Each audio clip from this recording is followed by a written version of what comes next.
Muito bom dia, tá no ar mais um Sinta-se Bem. Seja bem-vindo, que bom que tu tá aqui com a gente. E a gente começa o programa hoje te ensinando uma receita super bacana pro teu café da manhã. Se tu ainda não tomou café, fica ligado. Tem um bate-papo também sobre emagrecimento, o verão tá aí. Vamos se ligar, né? E um conhecimento super indispensável para todo mundo sobre direito de família. Vamos tirar todas as tuas dúvidas também a respeito de aumento das mamas. Olha só, o programa tá sensacional. Só motivos para tu ficar aqui com a gente. Tá no ar mais um Sinta-se Bem, fica com a gente, tchê, não sai daí.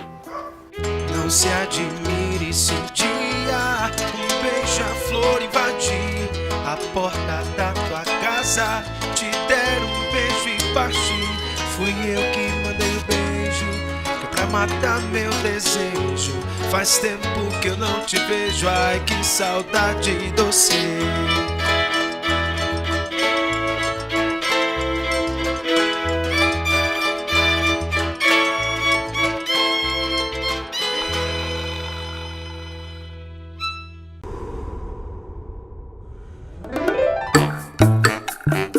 Se tem uma coisa que a gente adora aqui no Sinta-se Bem, é passar para vocês receitas alternativas e saudáveis. O café da manhã tá aí. Tu já preparou o teu?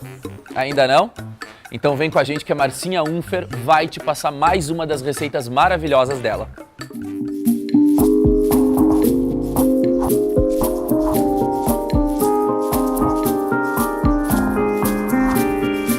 Vocês aí já sabem, pintou na telinha essa criatura maravilhosa, de luz do meu lado aqui, Marcinha Unfer. Já sabe que vem receita boa, coisa saudável, natural, funcional pra nós, não sabe? Seja bem-vinda, meu bem. Saborosas principalmente, receitas. né? Obrigada. Gratidão de ter Oi, aqui no Sinta-se Bem. Gratidão pelo convite, por estar aqui nesse programa maravilhoso aos domingos. E hoje a gente tem aqui uma pedida mais que especial pro café da manhã de vocês. Domingo, quando vai inédito o nosso programa, nada melhor que ver o Sinta-se Bem e logo depois dar aquela reforçadinha no café pra quem já tomou e pra quem ainda não tomou, já tem a dica certa aqui com a Marcinha Unfer. Hoje a gente vai fazer o que aqui, Marcinha? Vamos fazer, pessoal, um leite de alpiste.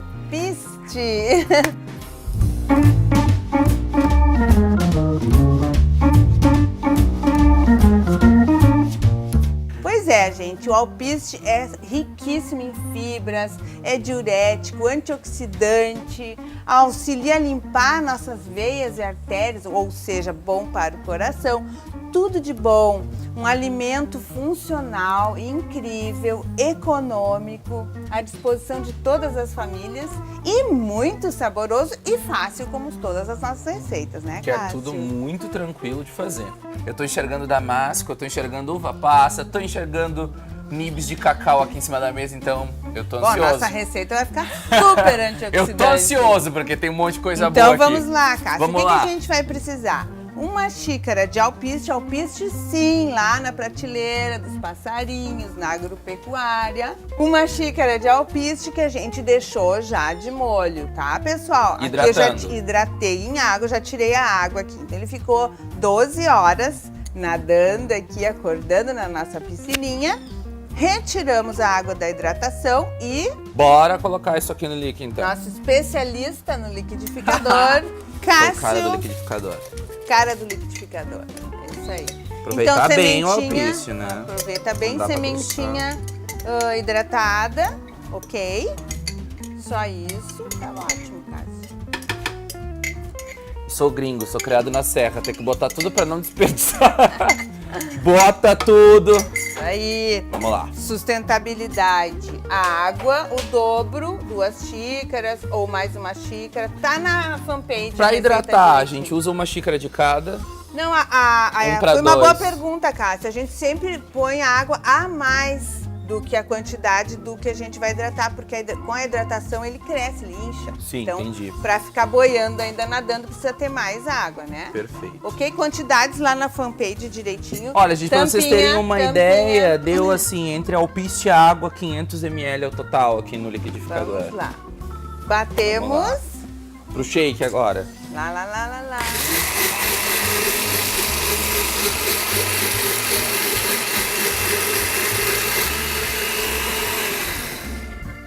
Feito. Perfeito, Cássio. Muito Terminou bem. de bater. Coamos. Pega aqui, põe um canudinho, tomou. Tá. Vamos ter mais um processo aí, facinho Vamos lá. também. Gente, lembrando, nosso coadorzinho aqui, um volzinho, qualquer um pode ter em casa, tá? A gente já usou esse coadorzinho Já de voal aqui no usamos, nosso leite com de amêndoa. certeza. Então, se tu ainda não viu a receita, vai no YouTube que E tá é lá. bom ter o seu próprio, Já né? estamos usando pela segunda vez, então ó, fica a dica. E Já vamos faz, usar mais. e se usa bastante. Despeja Colocamos aqui, isso? no voal e vamos ordenhar nossa vaquinha como sempre, porque aqui no nosso programa leite é de vegetais. Vegetais. Plant-based, ok? Olha só, poliglota ela, gente. Plant-based. Adorei. Ai, Cássio, agora o momento emoção, né? lá. Olha aqui, Nossa, ele fica com uma cor. que lindeza, A né? impressão que eu tenho é que ele fica mais com cor e aspecto de leite animal do que a própria amêndoa que a gente verdade, usou. tem A amêndoa razão. fica com um aspecto mais Mais claro. claro, Mas aqui depende. fica mais amarelinho. Depende do tipo do leite, né, Cássio? Temos vários Bonito. tipos. Não, gostoso eu sei que vai ficar de qualquer jeito. Ok. Esse resíduo, pessoal, o da amêndoa a gente fez uma receita maravilhosa, tá lá no YouTube, acessa lá. Porém, esse aqui, como ele tem uma fibra muito difícil pra gente, seres humanos, não somos passarinhos, então assim, ó, eu aconselho vocês a retornarem pra natureza e ele tem uma utilidade sensacional, esfoliante, corporal, rosto. Faz uma esfoliação, toma aquele banho, a pele vai ficar maravilhosa. Fica a dica. Estamos com o nosso leite pronto, liquidificador, Cássio, novamente. Para a segunda parte da Segunda receita parte agora, da né? segunda e última. Vocês viram como é fácil. Hidratamos o alpiste, batemos no liquidificador, coamos. Agora volta o leite aqui e vamos temperar, saborizar com damascos e uvas passas brancas, certo? Vai ficar um Faço o quê? milkshake. É hidratado? Hidratada é normal? também. Pode pôr tudo junto, não no mesmo recipiente, mas no mesmo tempo. Pode hidratar ao mesmo tempo os damascos e a uva passa. Batemos.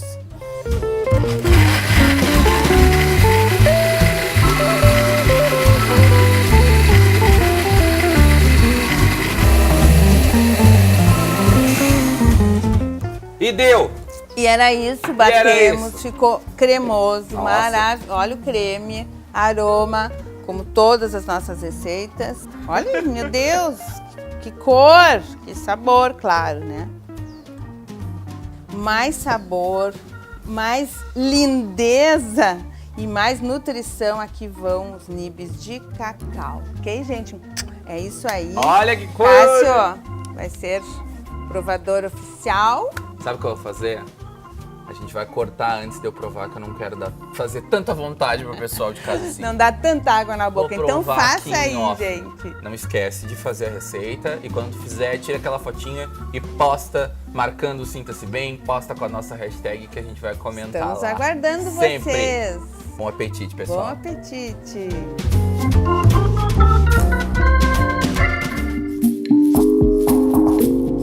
A gente ouve muito falar, todo mundo comentando, pensão ou a falta do pagamento da pensão é a única coisa que dá cadeia aqui no nosso país. Mas será que é isso mesmo? Quem tem direito a receber pensão? A partir de quando? Vamos tirar todas essas dúvidas agora aqui no Sinta-se Bem com a Fabiola Fortes.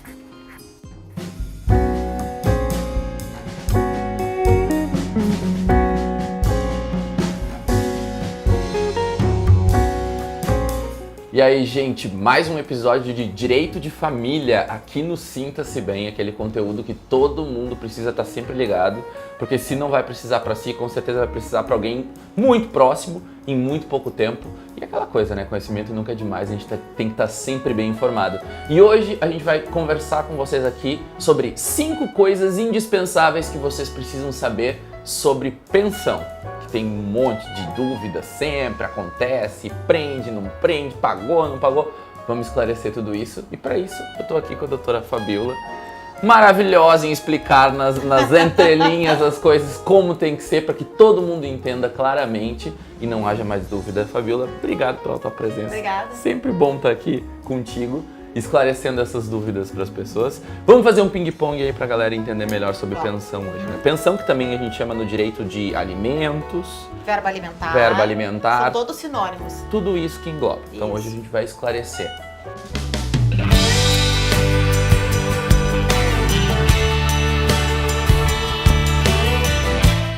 Cássio, sim, as pessoas costumam confundir o termo alimentos, achando que alimentos se trata única e exclusivamente de comida, e não é, tá?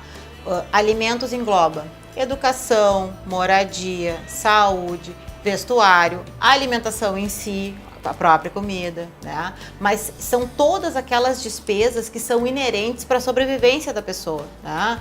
Ou, dependendo da condição financeira, além da sobrevivência, para aquelas outras despesas extras, viagens de lazer, festas de aniversário, tudo isso entra no cômputo. No momento que a gente vai fixar a verba alimentar, que a gente vai arbitrar esse valor, que vai se pedir o valor para o juiz determinar, né? Sempre se faz essa conta se considerando. Por exemplo, eu costumo dizer para os meus clientes que façam duas planilhas separadas. Uma planilha que diz respeito às despesas que são comuns, que são despesas da casa, como, por exemplo, o condomínio, a luz, a net, a empregada, são despesas que são conjuntas. A gente soma todas aquelas despesas e divide pelo número de pessoas que moram naquela casa. E tem a outro tipo de despesa, que são as despesas que são exclusivas, por exemplo, das crianças que recebem pensão. Então ali a gente vai somar, por exemplo, o valor da mensalidade escolar, as atividades extracurriculares, o uniforme, dentista, o plano de saúde. São despesas que são exclusivas da criança para a manutenção da criança. Como é que se chega no valor a ser fixado de pensão? Nós vamos ver o que corresponde. Por exemplo, se uma casa custa 5 mil reais e nesta casa moram 2 pessoas, então cada uma delas consome 2.500. Eu estou fazendo um número hipotético, tá? Isso já considerando despesas da casa, aluguel, quando houver, Condomínio, internet. internet, Até porque luz, a criança, empregada. depois de uns 5 mora... ou 6 anos, ela passa a usufruir de tudo isso, por exemplo, internet, direto também, né? Claro que Exato. luz, isso sempre, desde que nasce.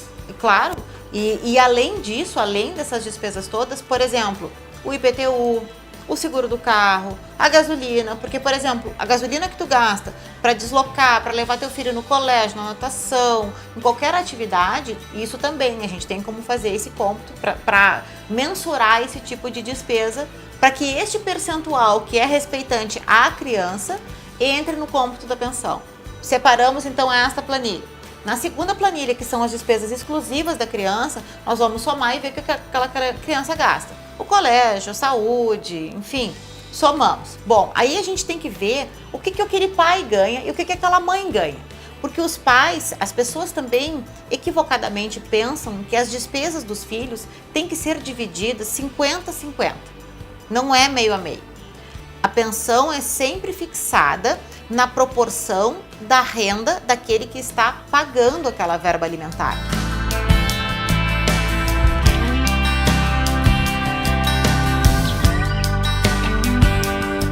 Obviamente os filhos menores, né? Até 18 anos, indiscutivelmente, tá? Inclusive, os alimentos são irrenunciáveis, a criança tem direito a receber, não importa se o pai ganhar R$100 por mês, ele vai pagar uma pensão proporcional aos R$100 que ele ganha, tá?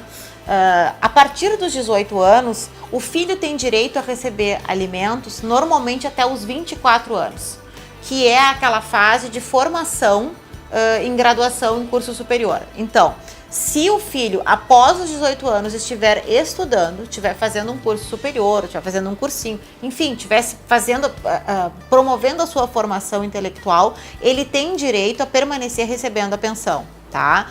Qual é o cuidado que as pessoas têm que ter? Eu já tive alguns casos, né, de eternos estudantes. Por exemplo, pessoa com 30 anos, já estava lá 8, 9 anos fazendo a mesma faculdade, repetindo, né? Fazendo poucas cadeiras, né? Ou então assim, eternizando, terminou a faculdade, aí foi fazer especialização, foi fazer mestrado, doutorado, Então assim, esse eterno estudante, né?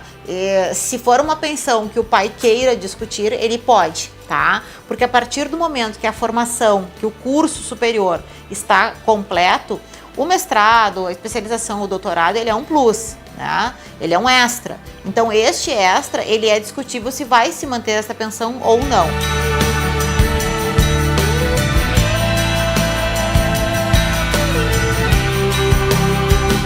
Existem dois tipos de alimentos, tá?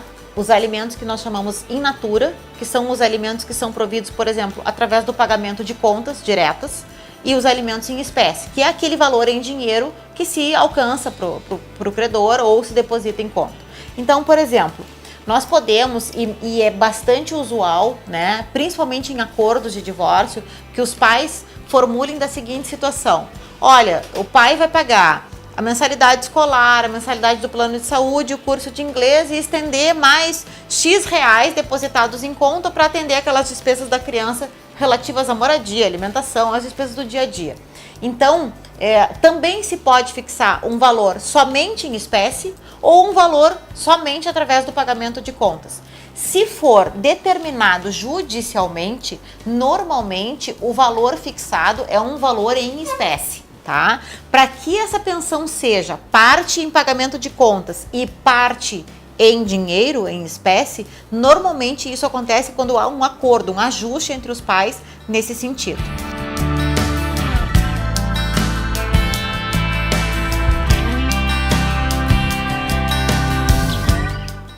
Mesmo que a pensão alimentícia seja através do pagamento de contas, mesmo que não exista uma verba em espécie fixada, mesmo que o valor não entre, né, dinheiro na conta, esse valor ele é exequível, tá? Então, por exemplo, deixou de pagar a mensalidade da escola, pode executar com pedido de prisão, tá? A execução de alimentos, hoje não se chama mais execução de alimentos, é que eu sou antiga, viu? Se chama cumprimento de sentença. Então, assim, existem duas formas de se cobrar. Os últimos 3 meses de dívida, nós podemos cobrar através do pedido de prisão. E os meses que são anteriores a isso, por exemplo, ficou 1 ano sem pagar a pensão, nós podemos fazer 2 cumprimentos de sentença separados. Os últimos 3 meses vão cobrar sob pena de prisão este período de 90 dias e o período que antecedeu a isso se cobra através de penhora de bens, tá? Existem 2 modalidades, que pode ser por penhora ou por prisão. A prisão limita os últimos 90 dias. Porém, no momento que tu ajuiza um pedido de cumprimento de sentença através do rito prisional, no momento que tu ajuiza essa ação, as parcelas que se vencerem no curso do processo, elas entram nesta mesma execução, nessa mesma cobrança, né? Eu tenho um hábito da execução. Da execução. Elas entram nessa mesma cobrança. Então, se deixou de pagar, por exemplo, estou no 2º mês de atraso, entra com a execução de alimentos, cobra o valor e as parcelas que forem vencendo após o ajuizamento do processo, elas vão entrar nesta mesma demanda, na mesma conta, tá? E sempre lembrando que somente o pagamento integral do valor devido elide mandado prisional, tá? E uma das poucas coisas... fica presa até quitar essa normalmente dívida, são 60 dias que os juízes fixam, normalmente, tá? Em regime fechado. E quando termina esse período de prisão, tá? Isso se chama prisão civil. Quando termina o período da prisão, a dívida ela não está extinta. Ele continua devendo, apesar de ter sido preso.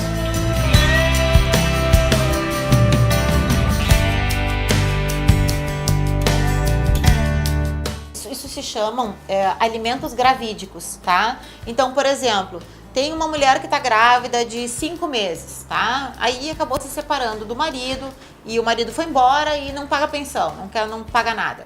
Ela tem direito a receber alimentos para o nascituro, tá? Alimentos para o filho que ela está carregando, que ela está gestando.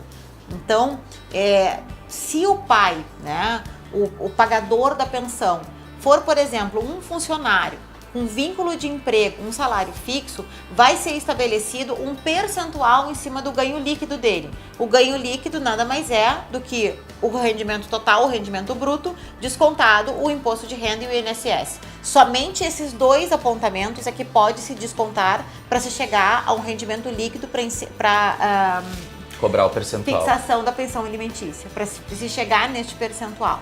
Se for um profissional liberal, um autônomo, alguém sem vínculo de emprego, os juízes costumam fixar em salários mínimos ou um valor fixo corrigido anualmente pelo IGPM.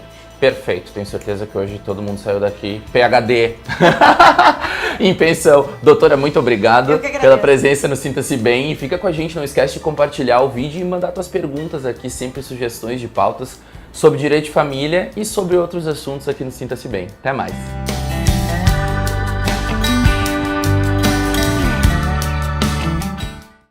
Eu sei que tu tá super ansioso para os nossos próximos conteúdos, mas espera só um pouquinho que a gente vai pro nosso intervalo, mas a gente já volta, não sai daí.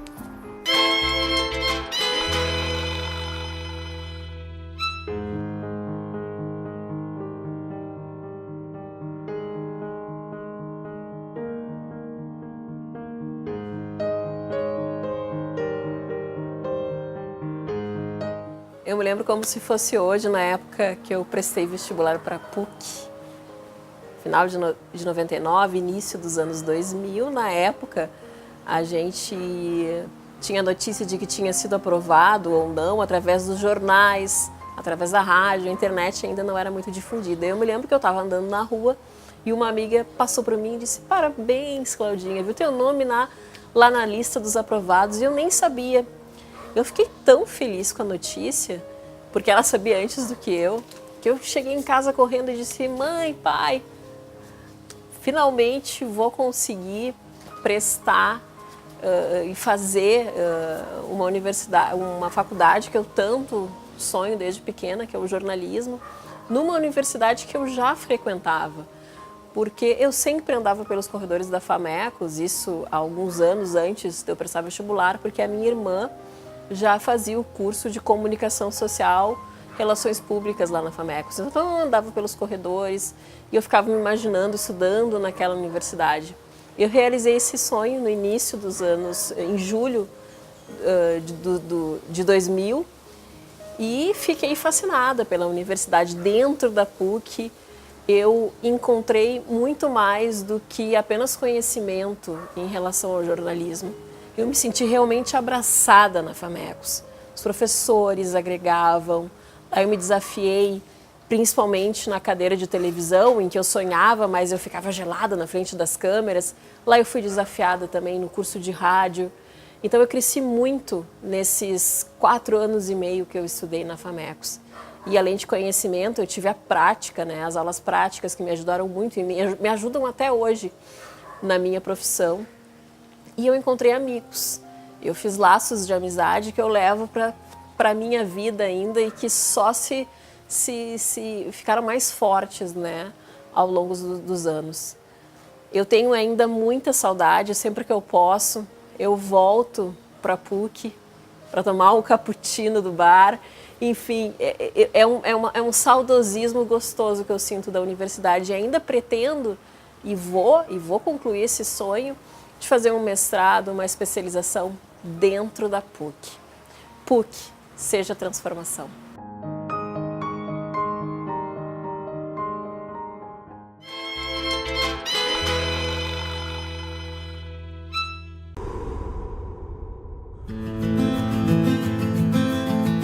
Voltamos com o Sinta-se Bem para falar sobre os bloqueadores hormonais. Tu sabias que os alimentos em plásticos e latas, eles podem alterar o nosso metabolismo, inclusive dificultar o nosso emagrecimento?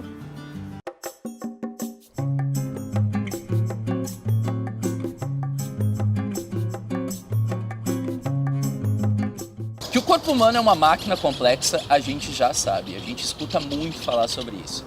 Mas o que a gente não sabe às vezes é que os hormônios, que também a gente escuta muito falar, têm um papel importante e às vezes mais importante que a gente pensa que eles têm. Inclusive, esse papel deles pode estar associado à sua dificuldade de perder peso. Estou aqui com a doutora Débora Balaguês. Doutora, obrigado por estar aqui com a gente no Sinta-se Bem.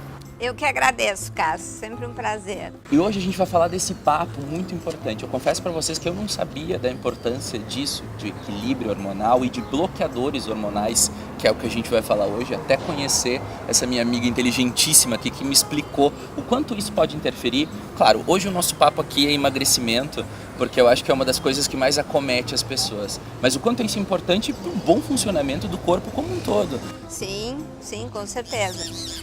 Hoje, Cássio, nós somos unidades de funcionamento. O corpo humano, ele tem unidade de funcionamento que são as células. Várias células formam um tecido, vários tecidos formam um órgão. Vários órgãos formam o sistema orgânico. Então, quem manda no corpo humano são as células. É a menor parte funcionante do corpo são as células. Só que quem é que manda então nas células? Quem manda nas células são os hormônios, os famosos não adianta hormônios. Células saudáveis se quem manda não está mandando direito. Exatamente. Os hormônios, eles são os gerenciadores do ambiente celular. O ambiente celular a gente pode imaginar como se fosse uma empresa, onde tem vários funcionários lá dentro, cada um com a sua função específica, mas todo mundo se ajuda, né? Todo mundo trabalha em parceria. Mas esse trabalho, para ser desenvolvido, ele precisa de um sistema de gerenciamento, precisa receber uma ordem. Porque se não receber essa ordem, fica todo mundo sentado aqui, que nem a gente embaixo da árvore. Sem chefe ninguém trabalha, né? Fica todo mundo parado, né? E é o que acontece quando a gente não tem condições, nós estamos com bloqueio nos receptores dos nossos hormônios. O que é isso? Lembrando que a menor parte de funcionamento do corpo são as células, né? Várias células formam um tecido, vários tecidos formam um órgão, vários órgãos do sistema orgânico. Mas essas células, elas têm receptores, né? Para entrar os hormônios, para ligar o hormônio. Elas precisam, para funcionar adequadamente, do gerenciamento desses hormônios. Esses hormônios se ligam como se fossem casinhas no sistema chave e fechadura, tá? Chave e fechadura. Isso acontece de uma forma saudável, quando o corpo está totalmente equilibrado. Só que nós vivemos hoje sob vários tipos de contaminantes ambientais, que são os fitalatos, os derivados do plástico, o bisfenol, né, que até tem hoje já uma lei para que todas as mamadeiras para as crianças sejam isentas de bisfenol, porque o bisfenol ele pode causar câncer de mama na mulher e puberdade precoce na criança. O bisfenol, ele é um composto químico encontrado aonde? No plástico. No plástico. No plástico. E o primeiro que tu citaste ali, a gente encontra onde ele? Encontra também em plásticos e em derivados de petróleo. Derivados de petróleo. É como a gente tem muitos, né? Muitos. Se encontra também em conservantes. Então esses compostos presentes no plástico, quando a gente ocorre, por exemplo, de aquecer algum alimento ou colocar um alimento quente num plástico, eles podem são liberados. serem liberados e a gente está ingerindo isso sem saber. Exatamente. Agora sabendo, né? Ou seja, vamos dar uma segurada aí nessa ingestão, mas passa a ser nocivo para pessoas que não têm esse conhecimento, né? Perfeitamente. Essas substâncias, assim como os metais pesados, que são os principais bloqueadores de hormônio, e aonde que está metal pesado? Está na água, né? Na água que a gente bebe, está no desodorante, os desodorantes têm alumínio e que bloqueiam o receptor de hormônio, está na pasta de dente, que a gente escova o dente, tem flúor, um bloqueador de hormônio que altera muito o funcionamento da tireoide. O flúor também tem na água, né? Tem na água. Principais contaminantes de bloqueadores hormonais estão na água. Por isso que nós estamos hoje muito suscetíveis a estar com os hormônios bloqueados. Pelo que tu falou ali, é praticamente impossível, né? Porque está no nosso dia a dia isso. Coisas que são do cotidiano realmente, esses bloqueadores. São do cotidiano. O que diferencia uma pessoa da outra é a sua saúde intestinal.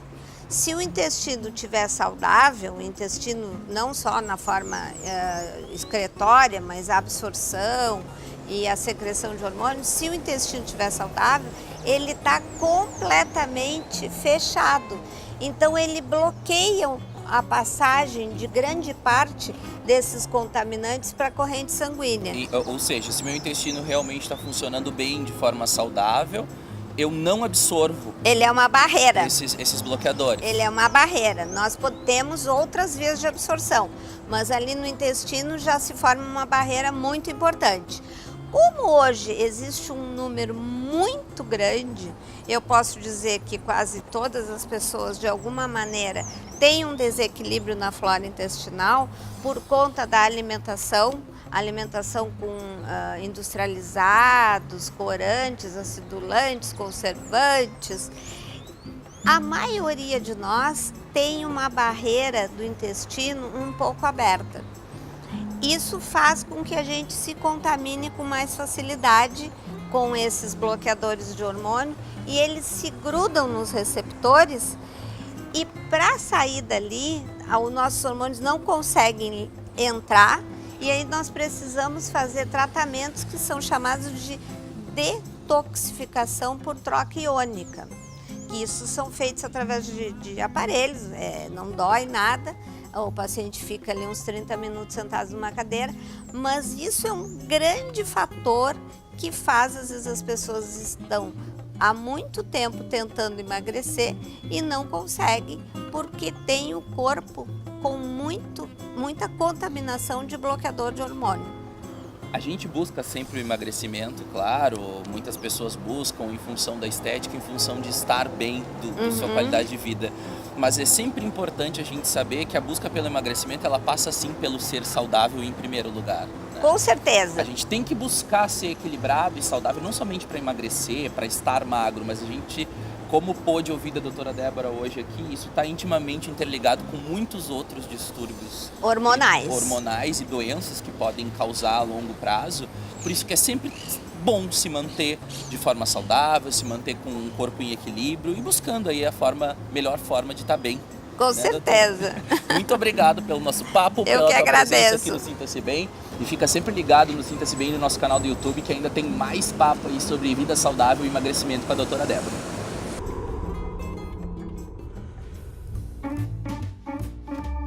Tá pensando em ficar mais turbinada? Tire todas as suas dúvidas a respeito de mamoplastia de aumento aqui no Sinta-se Bem.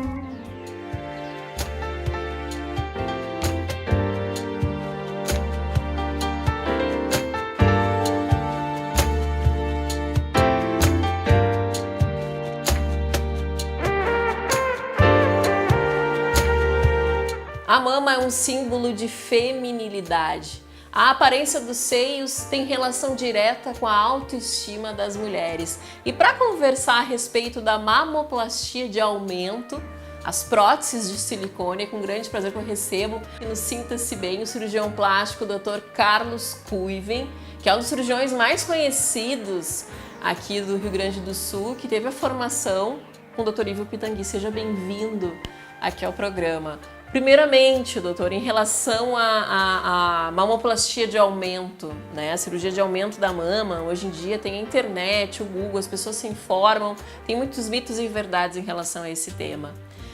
Quem pode fazer a cirurgia de aumento? Quando é que é indicada essa cirurgia? Normalmente, é um prazer estar aqui contigo, sempre é bom, né, poder falar para o teu público. A cirurgia de prótese de mama, normalmente a gente começa a fazer depois que a mulher já está bem formada. Então, assim, uma adulta jovem, tá? Que idade, mais ou menos? Depende do caso. Normalmente, como regra, depois dos 18 anos, mas assim, existem muitas situações específicas que a gente pode colocar numa adolescente a partir de uns 15 anos, dependendo do caso. Quando houver apoio da família, houver uma situação assim de realmente pouca mama, quando essa cirurgia for se encaixar muito bem assim, no aumento de autoestima de uma adolescente. Em casos específicos a gente faz um pouquinho mais cedo do que a partir dos 18 anos. Como regra, a partir dos 18 anos, quando a mulher já tiver um corpo de mulher já bem formado, que a mama terminou de crescer, é um período ideal para se colocar uma prótese de mama. Como escolher a prótese ideal e saber qual que é mais indicada para o meu biotipo? Aqui eu vi que tem os diferentes tipos né, para as mulheres experimentarem aqui? Essa é uma questão bastante importante, né? A escolha do tamanho é uma coisa que aflige muitas mulheres. Tem muitas mulheres que ficam nervosas, preocupadas, que tamanho ideal. Medo de se arrepender depois? Medo de se arrepender depois, mas é um assunto assim que o cirurgião pode ajudar bastante a mulher, tá? Existem alguns parâmetros técnicos para a gente saber se uma prótese vai caber no tórax da mulher ou não, tá? As próteses têm uma medida, elas têm um diâmetro e uma altura, tá? A gente consegue ter uma noção se aquela prótese vai caber dentro do tórax, tá? Entra a questão do gosto pessoal também, mas assim, o principal é levar em consideração o gosto pessoal dentro de um contexto técnico que aí o cirurgião vai poder auxiliar e levar a paciente assim, a um tamanho que vai ficar melhor para o biotipo dela. Tá? Existem várias maneiras. A mais confiável é a colocação de moldes, como esses aqui, ó, dentro do sutiã da mulher. A gente vai testando. Tá? Primeiro a gente mede o tamanho da mama da mulher. Tem uma ideia do quanto ela tem de mama natural, que é uma coisa importante. Às vezes as mulheres esquecem que assim, o tamanho final é a soma do volume da prótese mais o volume da mama da mulher. Então assim, às vezes tem mulheres que colocam uma prótese de 300 ml e notam que ficam de tamanhos diferentes. Ah, minha amiga colocou 300 e ficou maior. Minha outra amiga colocou 300 e ficou menor. Soma com a mama da mulher. Então esse resultado é uma soma. A gente mede o volume da mama e coloca outros moldes, né, moldes que vão crescendo progressivamente até chegar no tamanho que a pessoa deseja. E aí a gente faz essa diminuição, vê que tamanho ela quer ficar, que tamanho ela tem, e aí entra o tamanho da prótese. E aí começa uma discussão técnica se aquele tamanho é adequado para aquela estrutura da pessoa. A gente leva em consideração o tamanho do tórax, a altura, tamanho de quadril, se a pessoa já gestou, se não gestou, se ela tem pele suficiente para introduzir aquele volume a mais. Vai esticar. A gente leva uma série de considerações, assim, a gente vai conversando com o paciente até que chega num tamanho ideal. Tá? Então, uma forma é usar moldes, a outra pessoa te mostrar uma foto de uma mama que ela gostou do tamanho, que é uma outra coisa que já me dá algum parâmetro de que tamanho ela quer ficar. Né? Comparação com amigas, tem que ter cuidado, a mama tem que ser parecida antes. Então, assim, a gente vai chegando no tamanho que a pessoa quer. Na cirurgia, o processo de se colocar intramuscular ou sob, né, aqui um músculo, como é que é feita essa escolha? Muitas mulheres dizem, coloquei aqui por baixo, ficou por cima, enfim, o que isso altera em questão de dor, em questão de firmeza da prótese? Essa é uma questão que se questiona muito, principalmente em mulheres que se informaram, mas hoje em dia praticamente todas as mulheres que vão colocar uma prótese, essa é uma questão que vem na consulta rapidamente. Se a prótese vai ser colocada em cima ou embaixo do músculo.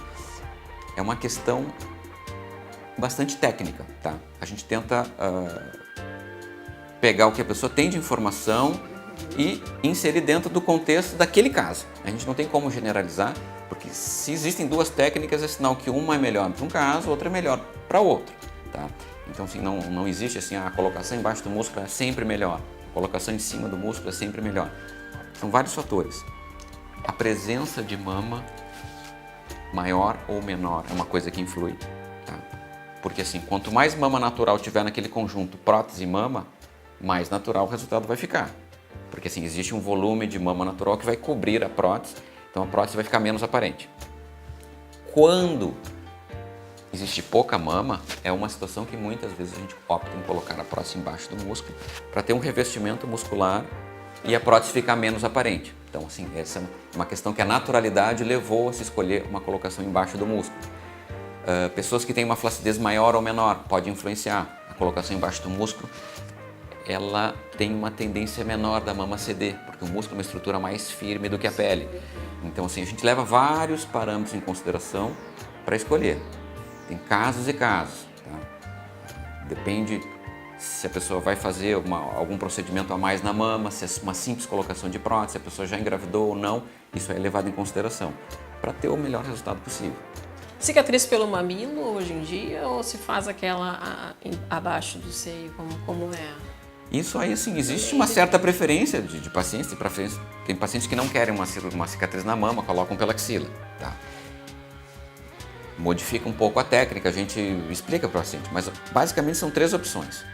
A via axilar, que é pela axila, a via areolar, que a gente chama, que é pela areola, pelo mamilo, tá? E a via inframamária, que é embaixo, no sulco da mama. São essas 3 vias principais que se usam. Em alguns casos, o paciente pode escolher perfeitamente em qual via ela vai querer usar. Aqui no Brasil, a maioria das mulheres opta pela via inframamária, para não usar a areola. Outras optam pela areola. Depende um pouquinho do gosto, do tamanho da areola. Tem algumas pacientes que têm areola pequenininha, que a próstata não consegue entrar por ali, tá? Às vezes tem pacientes que querem uma mama um pouquinho maior e fica difícil colocar pela axila. Então, assim, depende um pouquinho do tamanho, da estrutura da pessoa. Pós-operatório, Kuiven, agora a gente está praticamente no verão, né, em dezembro. Dá para fazer? E agora que cuidados que essa mulher precisa ter no pós-operatório? Não dirigir nos primeiros dias? Em quanto tempo ela pode voltar à rotina dela? Essa é uma questão bastante importante, assim, hoje em dia a maioria das mulheres trabalham, tem suas atividades, cuidam, né, da família, então assim, ela quer saber quando que ela pode voltar. O retorno às atividades é uma coisa progressiva, tá? A paciente sai caminhando normalmente, a única coisa que ela tem que usar é um sutiã pós-operatório, que é uma peça de roupa que normalmente ela já usava, então não muda muito a rotina, é diferente de outras cirurgias onde precisa uma malha compressiva maior um pouquinho. A prótese de mama ela usa simplesmente um sutiã pós-operatório, que é um pouquinho diferente de um sutiã normal, mas basicamente é um sutiã, então não muda muito a rotina. A paciente caminha normalmente, ela só vai ter as restrições. Ela tem que dormir de barriga para cima durante um mês, tá? Para ela poder dormir de lado, precisa de um certo intervalo até a prótese cicatrizar, até toda a área onde foi descolada para a colocação da prótese cicatrizar, leva em torno de uns 30 dias. Para ela poder apoiar um peso em cima da mama, deitar de lado ou deitar de bruços, leva um tempinho, mais ou menos um mês, dormindo de barriga para cima.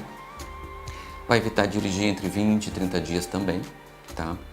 Mas a cicatrização é boa, a cicatriz é pequena, é uma cicatriz bem discreta, bem pequena, a cicatriza super bem. Então, assim, se a pessoa tiver um trabalho que não use muito força dos braços, ela pode voltar em poucos dias, tá? Tem pacientes que voltam 3, 4 dias, voltam a trabalhar, indo de carona, tá? E fazendo movimentos com mais cuidado.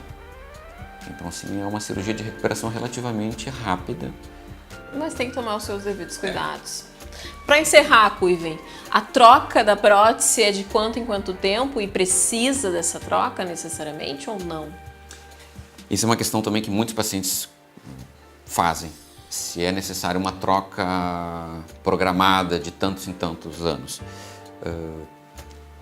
Antigamente se trocava a prótese a cada 10 anos, tudo por questões estatísticas. Estatisticamente, em 10 anos, muitas próteses realmente precisavam ser trocadas, tá?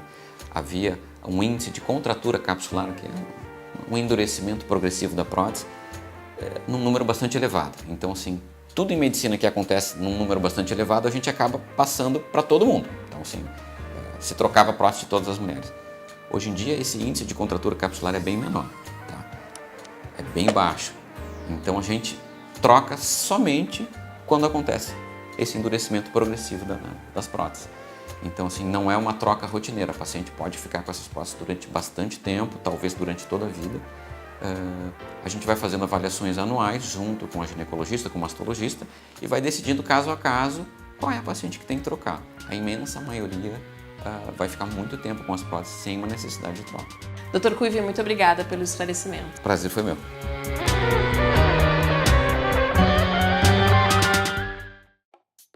Me empolguei completamente com essa matéria. Já tenho até vontade de ficar aqui assim, ó. Aqui, ó, já pensando em usar um com a 46. comissão de frente bem estruturada. Um 48. E o nosso Sinta-se Bem está chegando ao fim. E a gente quer te lembrar, como todos os dias a gente te lembra, que ele continua na internet durante a semana toda. Segue a gente nas redes sociais, acompanha lá, comenta, dá o teu like e não te esquece de seguir o nosso canal no YouTube, te inscreve, lá tem todas as matérias para tu rever, compartilhar, mandar para família, enfim. todos os motivos para tu ficar com a gente aqui a semana toda. E dê também as opiniões de pauta aqui, sugestões de assuntos pra gente abordar no Sinta-se Bem. Toda sugestão é muito bem-vinda. A gente adora quando vocês participam. Hoje teve receita também, não esquece, se tu fizer a nossa receita, bate foto, posta lá com a nossa hashtag, a nossa arroba, que a gente conversa, a gente comenta, enfim. Estamos aqui para fazer companhia para ti durante a semana também. Super beijo, me fui, nos fomos. Beijo, nós outros, gente! todos.